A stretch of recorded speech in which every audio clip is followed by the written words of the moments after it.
Hello, hello, Rico. Uh, I'm so happy and grateful to have you here on Zoom and be able to make a little interview with you, Rico. Um, and good morning. I think it's morning where you are.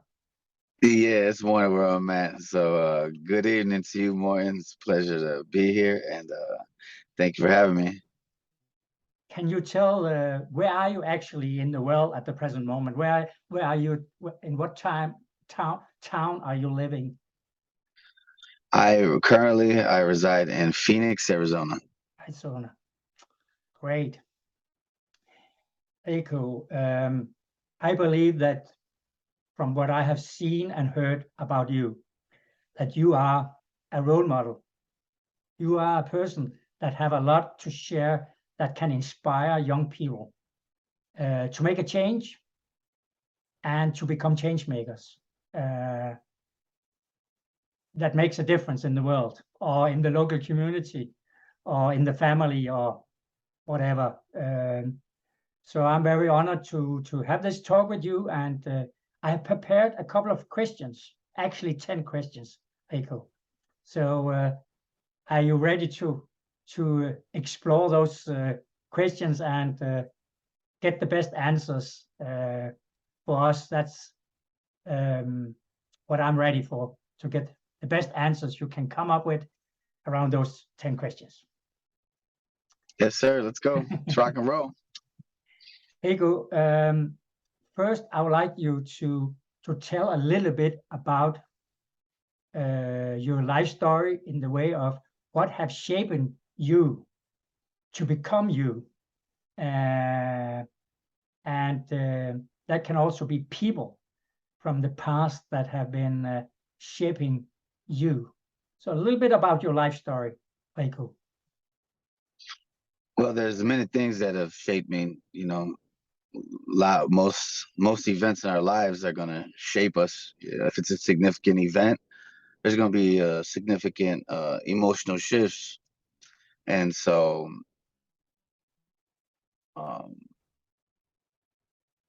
I like to, I think when you ask somebody a question like that, what are you know, you ask them about their life story. I think the first thing people want to jump to are all the bad times. It sticks easier, because those were emotions of discomfort. Lately, I've been searching for all the all the happy times, all the happy memories, and anchoring those and pulling those back from the past. And so I grew up in Chicago. So that's number one. Southwest side of Chicago in the 90s. Absolutely huge molder for me. I grew up in the ghetto of Chicago, a community called Little Village. Absolutely molded who I am and who I was. And the lifestyle in those communities, it is what we call gang banging. And gang banging is it's a lot of violence, a lot of violence. So as I talk about what molded me, I'm gonna I'm gonna look for the good out of it too. So we're in a community where there's a lot of gang banging and people get killed. My stepfather was killed, at my doorstep when I was 8 years old. But that community is also the only community in America, the only community in America where there's no heroin sales, there's no crack sales, there's no meth sales, there's no uh, PCP sales. You cannot sell this in our community, or you will get, you cannot sell this in our community. It's just no. And so I want to shine some light on the positivity of my community. Yeah. So my community didn't just, it wasn't just bad. It molded me. It molded me in different ways Yeah. to respect, to on a higher level of honoring my people, my culture. And the culture where I'm from is predominantly Mexican immigrants, but we have all Latinos from all over the world residing in my community. And another thing is, I grew up in a vicious and violent environment, where you're fighting every day, or you're witnessing some sort of shootout, or someone being with bats, or someone's being stabbed, or to some capacity, and this is something that you witness from as early as I can remember. This is what you know, this is what you see. So it becomes regular. It becomes a regular thing, and you don't know anything different. This is what you know. And so as humans, we're going to adapt to our environment, to our surroundings. And but I think one significant thing to mention is that humans don't just adapt, but they evolve. So I was able to adapt to my environment and able to evolve within it. And back to another positive thing is, back when people were raiding stores all over the countries. Yeah. You couldn't raid in my neighborhood. You couldn't raid in my neighborhood. People were coming, trying to break into stores, because the people from this community own these stores. It's someone's mom, or someone's aunt, or a relative, or somebody works there, from the community. And so, you know, and that's another beautiful thing that I love about my community where I come from. It's it may be strict and have some obscure ways of policy for, what can and cannot happen in the neighborhood, but it's a beautiful thing when everywhere in America is being looted except for my neighborhood, because the neighborhood stands up for itself. The neighborhood won't allow that to happen. And of course, it could result in violence, you know what I mean, for someone trying to in our neighborhood. But man, that it's part of the program when you're in Chicago, period. And so that has molded me. Yeah. Has impacted me. Yeah. Can I ask you a question, Rico? Do you still Yeah. have your father and your mother? I think what I heard is your mother is still alive. Or what about your father? Have you his role in your life? How is that? Well, my father got beat in the head with baseball bats when I was a baby. So he's he's his mental capacity, there's some ailments there. Yeah. But he's doing all right for the most part. He's alive. He's still in Chicago.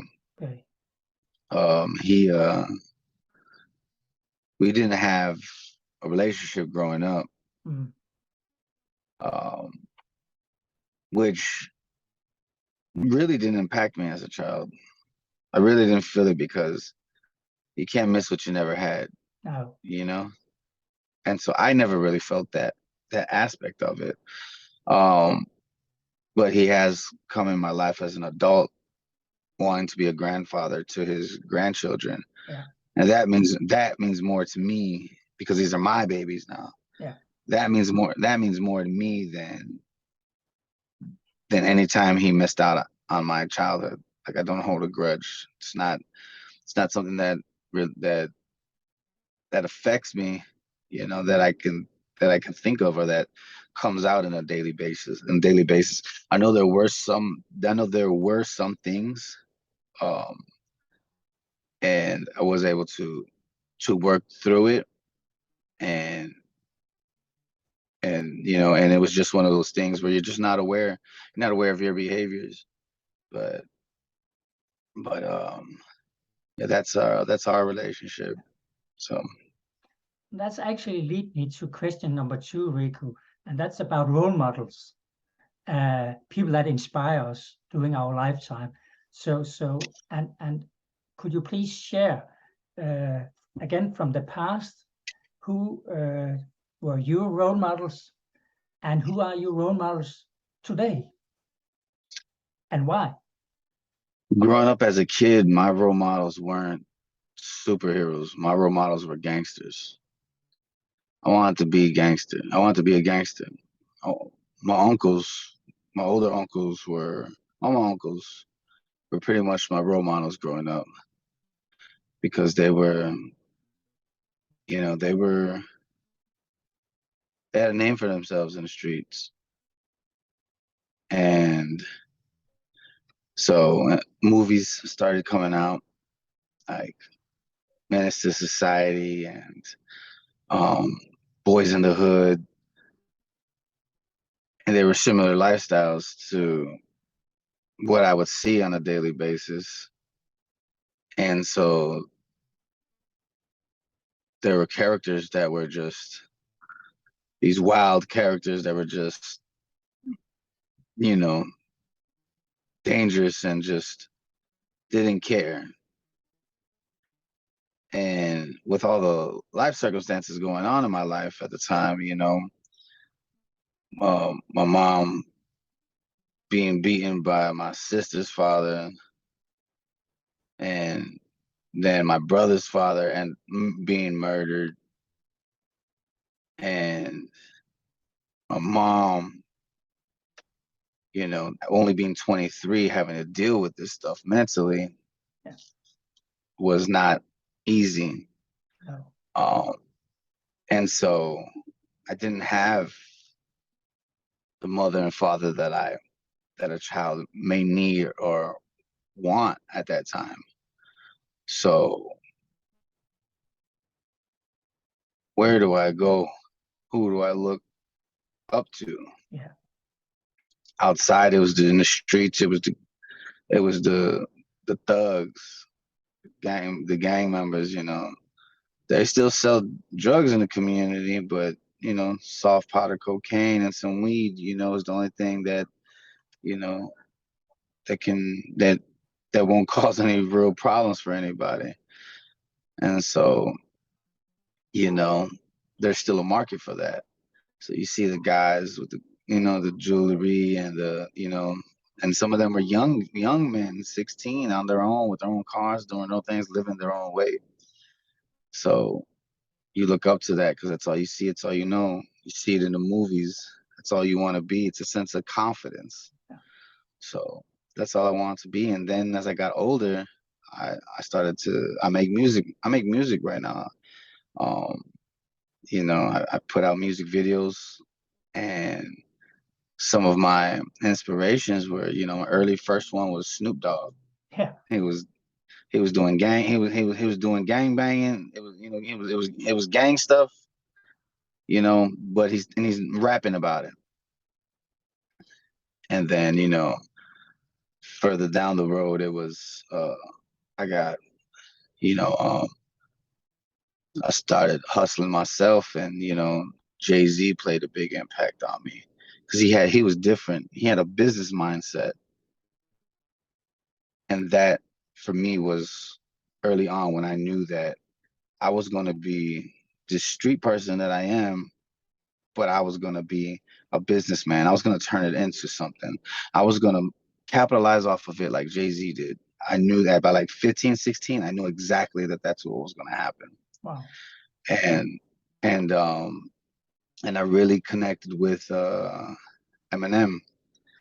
Eminem was talking about broken homes, and you could just resonate and relate with him. That he said his stepfather hit him, so he socked him back and broke his nose. His house is a broken home. There's no control. He just lets his emotions go. And I just hung on to every word that he said, just Yeah. because, me and my stepfather, my new stepfather at the time, 16, 17, he was a Golden Gloves boxer, and we both come up from the same community. And, you know, you're not my dad, and you know what I mean, but him, you're gonna respect me anyway. Yeah. And me, no, I'm not. Yes, you are. And boom, boom, boom, boom, boom. Yeah. Next thing you know, we ruined. I owe my mom a whole house because we ruined all of her furniture. Me and this man, we ruined all of her furniture. It didn't take much. It did not take much.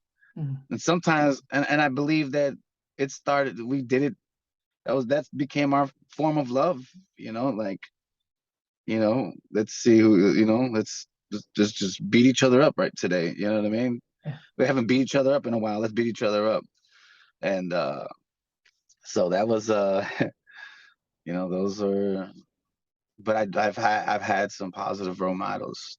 There's one man that sticks out in my mind when I was going through the hip hop stuff at the time. His name is Alex Boom.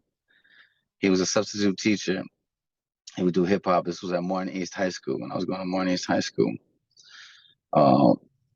He was a real conscious individual and educated me about a higher purpose. And so he stuck out in my mind. He was a positive impact. My How old were you grandfather, at that time, Rico? How old were you? 16. Yeah. And my grandfather was a positive role model in my life. Was really like the only man that I had in my life. Anything good that came from me was because of him. My getting up every day, working hard, and just he loved everybody. Everybody had a roof over their head because of him. He raised his kids and all of his grandkids. They were under that roof. And so he was still is a huge positive impact on my life. Mm-hmm. Is it fair to say that what you didn't find in your father, you found in him, or what? Absolutely. He said that he used to tell me, he's like, I'm your father, and for me, that was enough. Like that was grandpa. I love grandpa. He says he's my dad. Yeah. Doesn't really make sense to me at the time, but that's why I didn't miss anything with my dad, because my grandfather was there. We weren't there every day. We didn't see him all the time. I used to live with them for periods at a time, but my grandfather, my grandmother, but we Gramps was, man. Wow. Gramps he was that man. Are you still alive, Rico? Nah. Oh. Old Gramps passed away. Okay. Yeah. He sounds really like a good person, like a really heartful person. He's still alive, just not in the flesh. Yeah. And Gramps didn't play around either. Gramps he was a fighter. He used to, before he stopped drinking, in his earlier days, he was fighting everybody. He fought in all the bars in Southside Chicago. My grandfather, he was a fighter. He was a tough man. He was a no nonsense type of individual, but he also had a huge heart. Yeah. Super. I think I will jump to question number 3 and 4 and bring them together, because I suppose we all have a kind of definition about success. At least my belief is that we should have our own definition about what success is, so we don't automatically copy other people's definition. So what is your definition of success, Rico? And do you have like a recipe? I know you do coaching now and you do other things. So you have started sharing your journey and your how you change your life and things like that. But what would you say? What is your definition about success and your recipe? I think that success comes in many different forms. And so managing the balance is important, because you can be successful in your career and die and just be really engulfed in what it is that you're doing. But the moment you get home, you have an unhappy wife. Yeah. You know what I'm saying? Yeah. You have an unhappy wife, you have unhappy kids because you're not present. Yeah. So at that point in time, are you truly successful? You're successful in business. Oh, yeah. But can we say that? But can a person feel and believe they're successful? So you can be present all day with your kids, take them to school, pick them up from school, be there for your wife, do all these things. But a business also requires a lot of attention. And if you have somebody managing your business, that person managing your business needs to know they have a boss and they're only managing the business. That is not their business. And so you're going to have to play an active role if you want your business to be successful, if you're working for somebody, if you want to be successful, you have to put in that time. Yeah. But you also have to put in time with your family. This is when I started to realize the value of time. Um, so success for me is navigating through is successfully navigating through time in all areas. Yeah. Because I only have 2 hours with my little daughter every Friday. Yeah. And I had no clue what can be done in 2 hours. Yeah. We take 2 hours for granted. But in 2 hours, me and my daughter have done worked on crafts, played basketball, went over reading, or went over math, went through a life lesson, manifestation or something of that nature, bullying, how are we going to handle our emotions? And I really can't believe like how effective it is, and we still have time to sit there and watch part of a movie together on the tablet. So I realized that, and we work out together. We play basketball, like or we'll do push-ups, and yesterday we ran around the track, and that was her idea. Yeah. And so, and we went to the park. Yeah. How do you do that all in 2 hours? Yeah. It's how do you do it all in 2 hours? For me, that's being successful. Yeah. I gave to her in 2 hours what most people don't give their kids all year. Yeah. But Rico, Or in a is it correct that you also involve her in something that are precious to you? It's like when with the music also and the songs and all that, it's a kind of co-creation involvement of and I see from the things I have seen, the short videos, I see that the fatherhood of love and sharing and compassion and all that also there in your videos with her, involving her in Mhm. in a way in your dreams as well. Correct? Yeah, absolutely. No, that's important. But what I'm doing is I'm not involving her in my dreams. I am helping her with her dreams. Yeah. We just so happen to have the same interest. Yeah. And Fantastic. so I told her, because I'm teaching her manifestation, and I'm teaching her, showing her how to make her dreams come true, how to live life on her terms. And one thing I want to address about success is something Tony says, and I believe it wholeheartedly, is that success without fulfillment. He says there is no failure in life. No. He says, but success without fulfillment is true failure. Yeah. So, and I believe that there has to be fulfillment in your successes. Um, because he mentions an actor that was just this great actor. People loved him. The guy who played Miss Doubtfire. I forget his name right now at the moment, but everybody loved him. He was happy every time you see him. He had a smile, but he committed suicide. Yeah. I know who So he he is. was, yeah. So he was successful in all these things, and successful on all sorts of plateaus and standards. Like he did so much, but he wasn't fulfilled inside. No.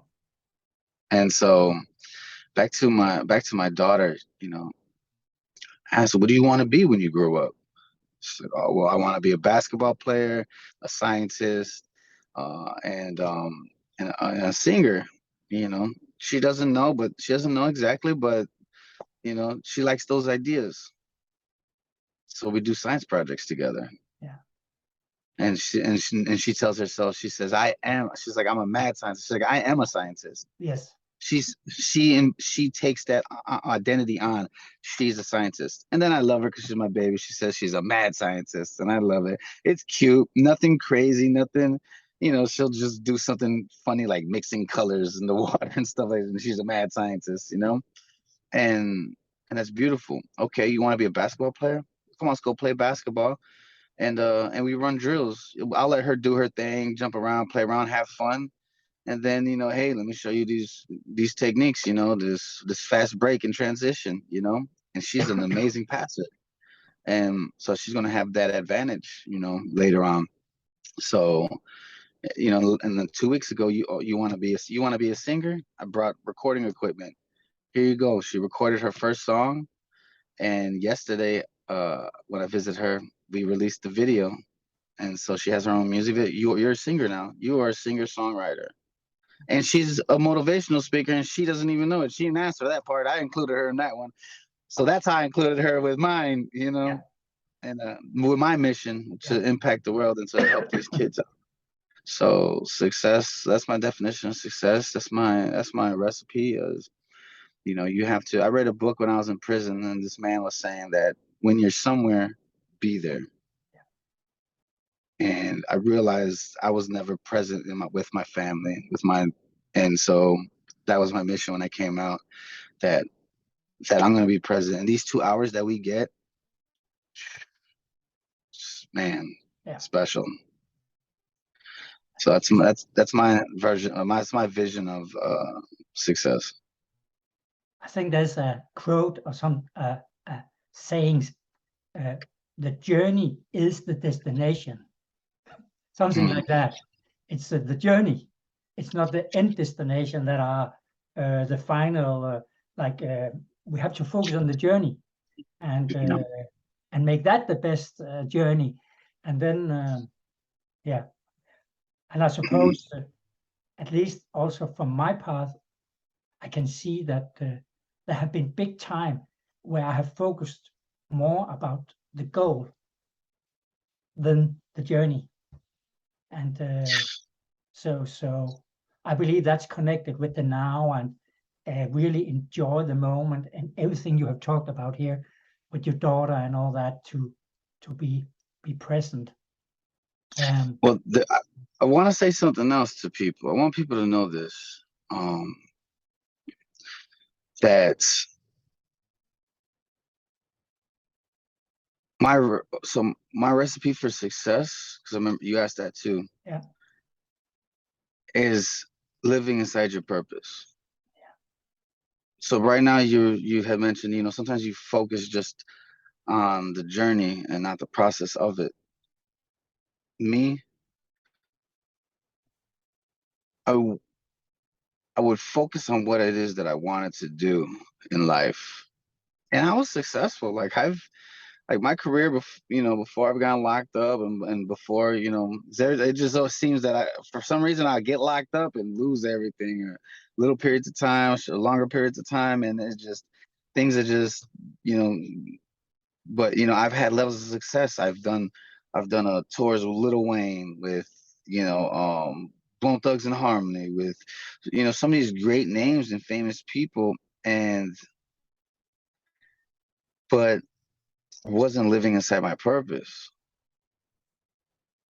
So the success can't grow any bigger. You can, don't get me wrong, you can get levels of success, but it will not be sustainable Yeah. if you're doing what you want to do. Yeah. I realize that I have a purpose. God has me here for a reason. And so I have to live in that purpose. So what I did was I found a way to integrate what I want to do into God's purpose. And so now what I want to do is it's coming easy. The music, the entertaining, you know, the you know, because I'm here to deliver a message. Inside of me, that's really what it is. I want to deliver a message. Music is the easy way to connect, Yeah. but that's not my purpose. My purpose here is to speak to his people, the people that he decided he wants me to speak to, and to help make an impact. So my purpose here on earth is to talk about mental health, Yeah. to raise awareness, to help create a program to help fix that, Yeah. to talk about the rehabilitation process, because this is, I experienced it myself. I had these mental health issues. This is what led me to prison. People behind the wall, people that are there that are forgot about, they have mental health issues. People coming from the war overseas, they have these mental health issues, and when they get out into the real world, when they get out here, they're homeless, they're poverty, they're sleeping on the streets, and they're like that because they have a mental health issue. And they are not trash. We can't just pick them up and discard them. But nobody wants to do nothing about it. And this is my purpose, to raise awareness, to create these programs, and we have to do something about it. Pick these young boys, these young girls, these old men, these old women, pick them all up off of the streets because they're not trash. Pick them up and help guide them. Help rewire, help create a new plan inside their mind. And I'm able to do it with my music. I got a song called Depression where I talk about everything in my life that I've been through. You know, I have a song called Narcissistic. It's a funny song, you know, but I had somebody call me, said I was a narcissist. I'm a narcissist because, you know, I like to go hard. I want to be the best version of myself. So because of that, I'm narcissistic. So I made a fun song about it. But a lot of my songs are about this mental health. I have another one called Aggressive, and you know, it talks about what made me aggressive, and so I'm able to use my music inside of my purpose now. Now I can do whatever I want because I'm not doing what I want. I'm living within my purpose now. So it's my recipe. Wow. And let's jump. This is important what we have talked about, but the next questions are also important. They're all linked together. And Rico, that is my next question. What makes you happy and what can make you angry? So I want to explore both of those words. So, uh, you know, I come from the school of Tony Robbins. Yeah. The way he explains things, it just makes it stick in my mind. So words have no true meaning until you associate the value to it. Yeah. Because someone's level of sad can be different from my level of sad. Yeah. Someone's level of anger was absolutely different than my level of anger, because my level of anger is dangerous, you know. But I've explored that realm. Some people they cut off at about a 4 or a 5. Yeah. I've been to a 13. You know what I'm saying? Like, and so both words are just ideas. Yeah. We have the ability to entertain them in any capacity that we'd like to. Shoot, you still see me, right? You still see me? Okay, cool. Someone's calling me. I just I forgot to put the do not disturb on. Sorry. We have anger and we have happiness in both as two elements of our life. It's like the other one cannot exist without the other one. Sadness and happiness are in a way part of the journey. But absolutely, absolutely. So, I tell people when I'm coaching, validate all of your emotions. Yeah. All of them. Validate all of your emotions. If you're going to be sad, be sad. But my whole program is make peace and then make a plan. If you're sad, be sad. Validate it. Don't don't stack the emotion with with disempowering beliefs, which we normally do. I'm sad. I'm hurt. Someone hurt me. My heart is hurt. It's broken. Oh, and not well. You're stupid. You're stupid for allowing that for feeling like that. Stop being stupid. You're stupid for feeling like that. And we stack these disempowering beliefs on top of it. Don't do that to yourself. Hey, you know what? This is a valid emotion. I'm hurt right now. This girl broke my heart. You know what I mean? I'm mad and I'm sad at the same time. Like, validate that emotion and understand why. Well, why are you? Well, I'm like that because she left me. Well, why did she leave you? Um, because I was doing this. Ah, what actions were you taking? Yeah. Okay, you know what? I get it. I create my own misery. I created my own unhappiness. Will you learn from this? Well, I don't want to feel like this, so I won't do that again in the future. So what makes me sad? What makes me sad is uh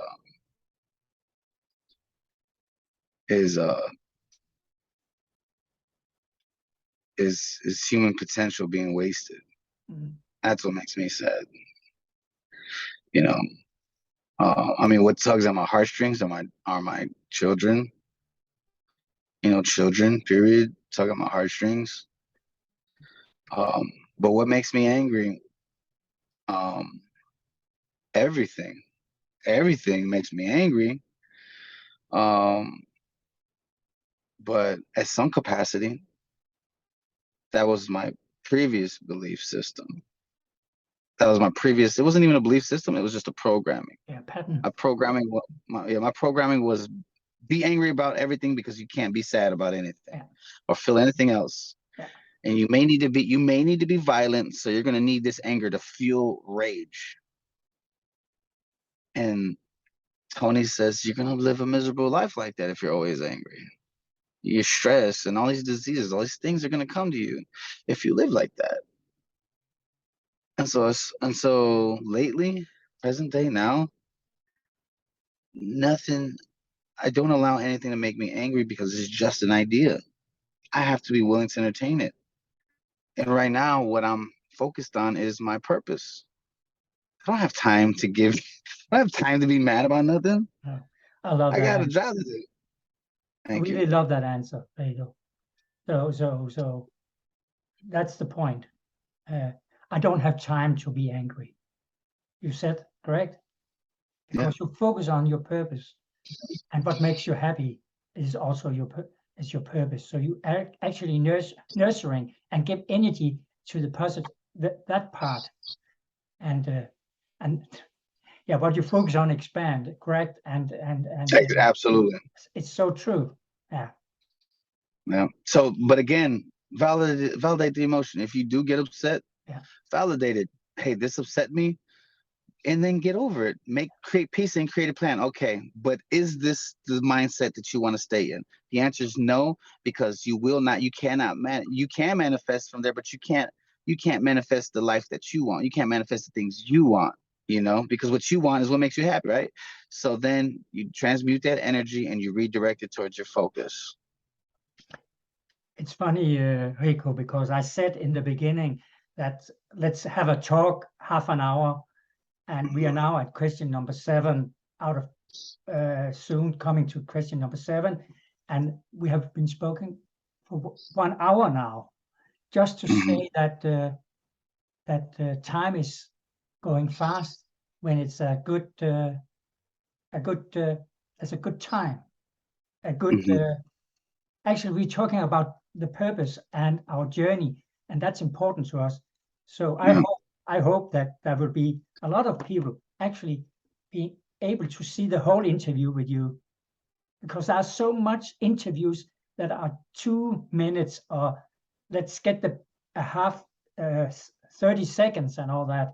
But here we have a talk, and that talk, if we take time to really explore that talk and dig into the questions ourselves, we will actually get a lot out of it. So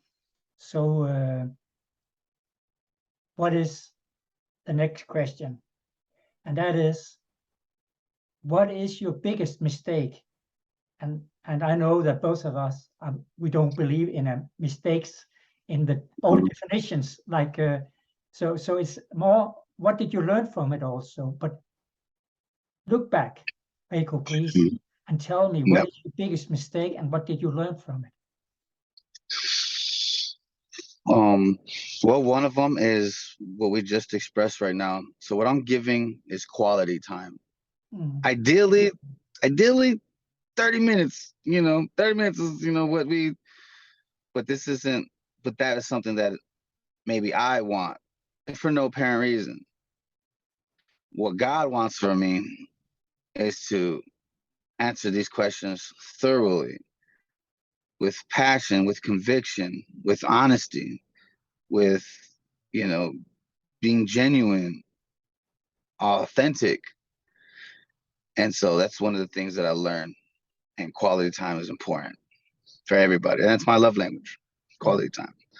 And so, yeah, I don't believe in mistakes. I have a philosophy there is no loss.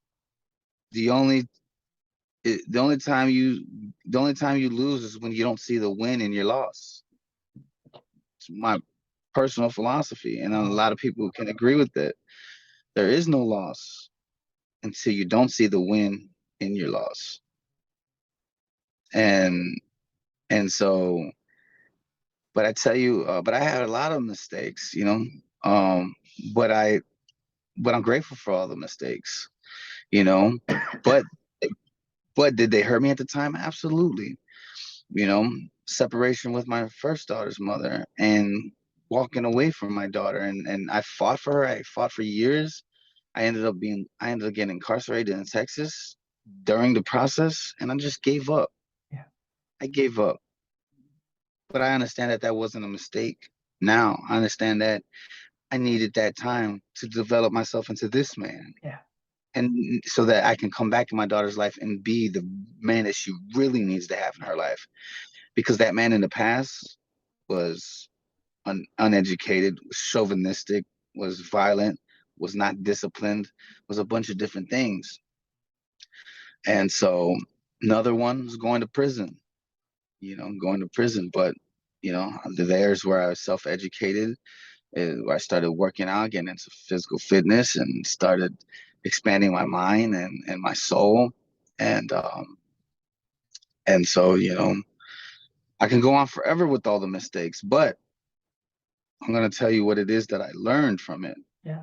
The most valuable piece of information that I've learned from it.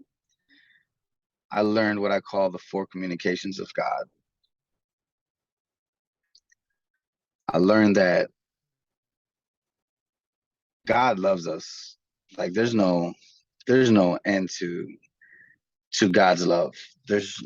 We can't even fathom it. It's so powerful. And so God gives us blessings. Look around you right now. You have countless blessings. If you looked right now, you have countless blessings. How old are you, Morn? I'm 60. Blessing. You look amazing, my man. Wow. Yeah. You look Thank you. great for your age. Thank you. Look at that head full of hair that you have there. Yeah. At 60. Yeah. Blessing. Good hearing. Yeah. Good, you're well put together. A lot of times we miss blessings like the hair on our head. Yeah. The nose that we breathe. Everything about, we miss that. Every cell, every nerve, everything that is functioning is a blessing. And how often do we give praise and prayer to that? We don't. So that's just an example. But when you look around the room, when you look outside and you look in front of you, the weather, the people, the person that accidentally bumped into you, trust me, there's a blessing in there. So when you talk about blessing, Rico, is it the same as gratitude? A little bit like every time we wake up in the morning, or maybe before we go to sleep, we can make a little gratitude exercise. What can we be grateful for? And there's so many things that we can be grateful for. And I cannot remember who said this. We both have many, like Tony Robbins and others. And I remember one said, you cannot be depressed and grateful at the same time. Yeah, that's So Tony. if you are in a state of being grateful or being all that, it's so difficult, not possible, to be depressed or angry. Absolutely. I like it. Absolutely. It's so Yeah. And this is how I got myself out of that depression, by listening to that exact same thing that Tony had said. You can't be depressed if you're grateful. Yeah. And so you want to look around for see your blessings and be grateful. And then now it goes a little further. There's this thing called the law of attraction, and it is real and it exists. And the more you're grateful, the more things God or the universe will give you things to be grateful for. Yeah. Easy as that. Easy peasy, really simple. And so the first communication is blessing. But we don't see it a lot of the times because we're trying to keep up with the Kardashians or on TikTok, right? Yeah. So then God will give us a message. Here's a message for you. The message is you're missing your blessings. But we don't get that message sometimes because we're in our phone texting and driving, and we get into a fender bender. Boom. Oh man. Well, you shouldn't have been texting and driving. Message, you know? Yeah. And the message is you're missing your blessing, because if you were present and watching, you may have seen the sign, or you may have seen something that you are looking for to live within your purpose. Or maybe you need to wake up and understand you have a purpose and you're not living in it. You're living by accident and not with intention. So messages. And then the third one is trials and tribulations. If you didn't get the message, you're going to go through a trial and tribulation. I know a lady who just lost her job. She just lost her job. There was non-bullying policies and all these new infrastructures with human resources. And lady has a history of write-ups of bad behavior and aggressive behavior. Message. You're fired. Trial and tribulation. Yeah. And so, but what happens is we get stuck. That's when we hit a depressed stage. That's when we are in the blame game. That's when we're in all these different things, because and once you stop, and when you take accountability, that's a whole nother monster in itself. People love the word accountability, but do you know what it really means? That means that you are taking responsibility for your actions, and that you are saying that you will not behave this way again. But sometimes taking responsibility for the actions is an eye opener. Yeah. Oh my God. Yeah. I was a bad person, and you can stay in there. And so the trials and tribulations, you got to work through that. And sometimes we don't see the message in there because of all these other things. So then that's when there's hard-headed people like myself who need the fourth communication of God, which is devastation. You need to go to prison to understand your purpose. You need to be homeless, which I was, to understand your purpose. You need to lose your family. Yeah. You need a piece of paper telling you. And now when I go back, so you have devastation. Sometimes you're put on earth to have to experience that devastation so that you can now come back and make the change and show people and lead people, because there's this threshold of pain that is unbearable that you can no longer take, and you're either going to die or you're going to ask God for help. And then there you go. Oh, now you're communicating back with me, huh? God help me. Help me. I had it. I had enough. Help me. And this is when you start to hear God, and God starts to tell you, I've been trying to help you this whole time. You didn't want it. And then you reflect on your trial and tribulation. oh my God, this happened for a reason. Boom. All right, now you realize there was a message before that. Yeah, You understand the message now. And when you understand that message, you realize there was blessings along the way the whole time. fantastic, Rico. Also, this, cause and effect, that nothing is coming out of it. There has always been some action, some thoughts, and some feelings before the creation. So cause and effect is a natural law. It's always existing, and we creating our own life, uh, and that can go in both direction. We can create some shit, and we can create some good.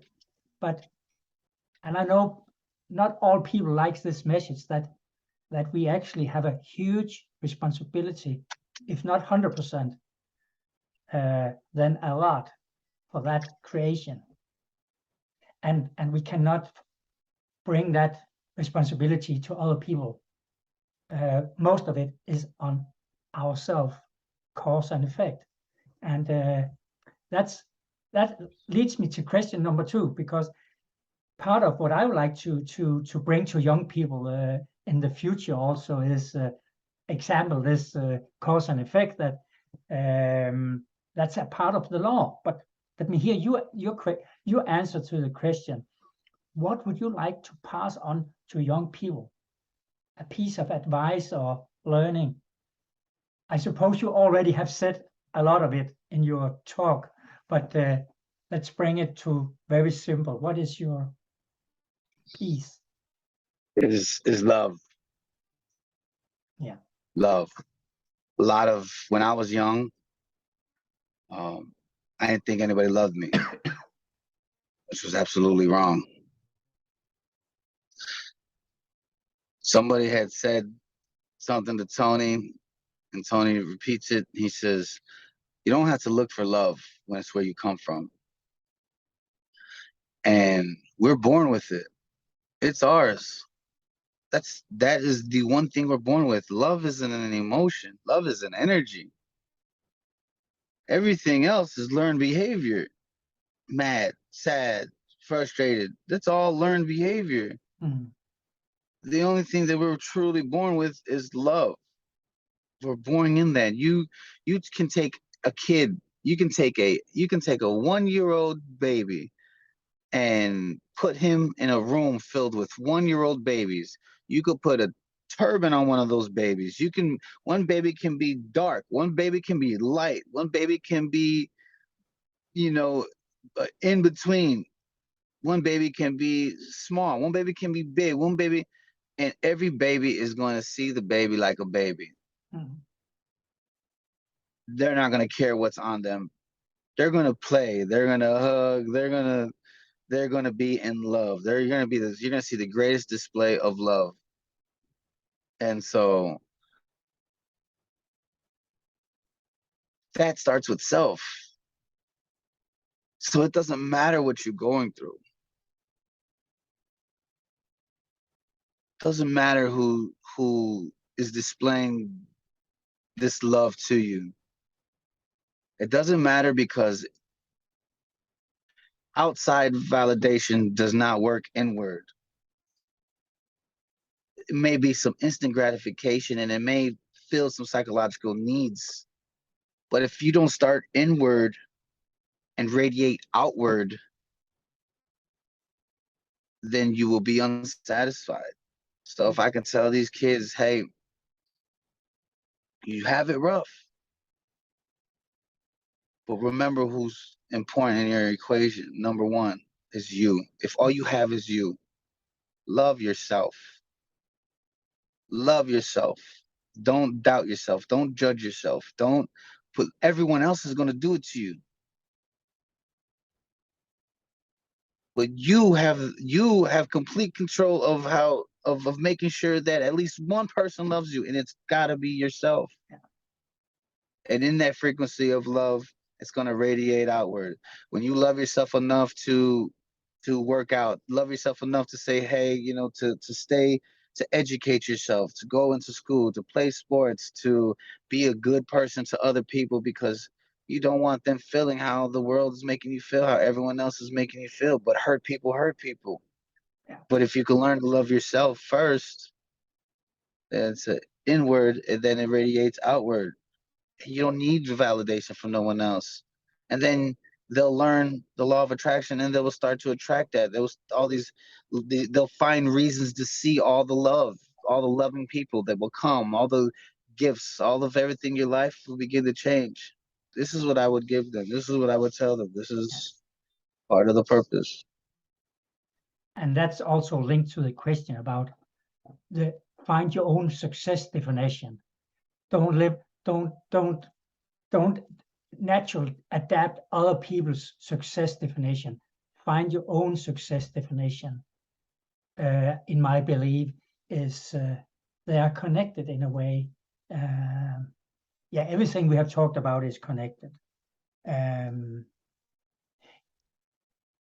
Rico, what is the moment in your life that have made the biggest impact, impression to you? Come on, man. Everybody, the world knows this. That's that day Tony Robbins was like, I want to give a shout out to Rico. Yeah, Yeah, man. yeah, yeah, Absolutely. yeah. And that's also why we are here having this talk, because of that moment. Correct? That Absolutely. was a good moment. So my last question for now is, what is your dreams and goals for the future, Rico?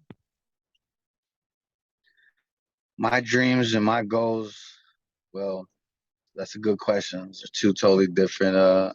It goes back to the wants and the purpose, you know. So my goal is to continue to educate myself, to learn the process of unlocking my potential, and to help others along the way. So in my coaching, which I'm holding a coaching class in a few hours, they will learn that my process is a mind, body, and energy process. Call it energy because everyone believes in a different source of the soul. At the end of the day, I think everyone agrees on it's being connected to a higher power. So we could use it metaphorically, and I like to use energy. Energy is a big deal. I'm big on energy. So mind, body, and energy aspect. And you know, for me, it means soul, but that's my language that I'm using. Mind, body, and energy. When you can create the balance between the three is when you unlock your potential. We have these superhuman gifts. We have these angel-like talents, and you see it through Michael Jordan, through Kobe Bryant, through Kevin Hart, through The Rock, through Arnold Schwarzenegger in his early days. When you find that balance, and it's something you have to work on every day, your mind, body, and soul, that energy. When you can find that balance is when you can begin to unlock your human potential that's beyond our known capabilities. And so that's my goal. And then to show others, hey, look, this is where I got to. I can show you how to get here, but continuing to study and to learn how to expand on that horizon so that I can go back and show more people, hey, look it, check this out now. Um and so now that I know how to live within my purpose to fulfill my dreams, that is my dream ultimately. And I'm gonna use music and entertainment, documentaries, music videos, all sorts of visuals. My book, I have a book coming out, the Audible. I'm doing all my talented creativity This is my dream to live this life, and I'm living it in my purpose now, which is my goal. Yeah. I think this is going to be not the end of our conversation, but for now, like we stop here. And then I have an idea, Rico, that there will be maybe a second talk, a third talk, fourth. I don't know, because it has to be continued. It's a little bit like the story I want to. My dream or goal is to again bring my story number one called The Changemaker out to the world, inspire and support young people to become change makers. And my hope is that our talk here today will inspire to a character in story number two to grow up, and that way also inspire young people with your story. So I don't hope this will be the last talk. I hope it will continue, and I'm grateful and very grateful for this talk. So to be continued. That's to be Absolutely. continued. To be continued. Amen. That's the message. Yes, sir. To be continued. Yes, sir. And a story that will never end, because our story, Rico, will go into our children. I have a Matthias, he's 22, and Amanda, my daughter, she's 20, and you have your daughter, and they will also live and create stories. So we will pass on, and that way also live forever, in my opinion. Yes, sir. We live through our stories that are also being given, and so fantastic. I hope to see you soon, Rico. Yes, sir. Either by Zoom or in somewhere in the world. Where are you right now in the world? Actually, I live in Denmark, in Scandinavia. Okay. So you have Norway, Sweden, Denmark, as they are very close together. And underneath Denmark, actually, I have a picture here you have to see. Okay, we end with this huge background. Can you see this? Yeah. Can you see? There's a little. Yes, sir. Yeah, that's Denmark. So we have Norway, Sweden, Germany, Poland, and Where's very Holland? close. Where's Holland? It's further down. After Germany is Holland. Okay. But as here, we're very close is also Ukraine. It's not that it's not in a danger zone for us in a way, but actually Ukraine is very close to us in a way. It's 800 kilometers from Denmark. So that's also why we here in Denmark do a lot of things to take the refugees and things like that to Denmark. It's important. It's also yeah, that's another story. But I often come to America, and I will continue to do that. And all right. Hopefully, I will see you soon. Or yeah, maybe you see me out here. I see you out there. Yeah. Someone's organizing an event for me to speak at the end of the year in Holland. One day we can have a talk about my work and my potential of maybe joining that. Who knows? Let's have a talk. Absolutely. And have a wonderful day, Rico. You too. You too. Thank you, Morris, so much for having me. I appreciate you, brother. Thank you. God bless. God bless. Bye.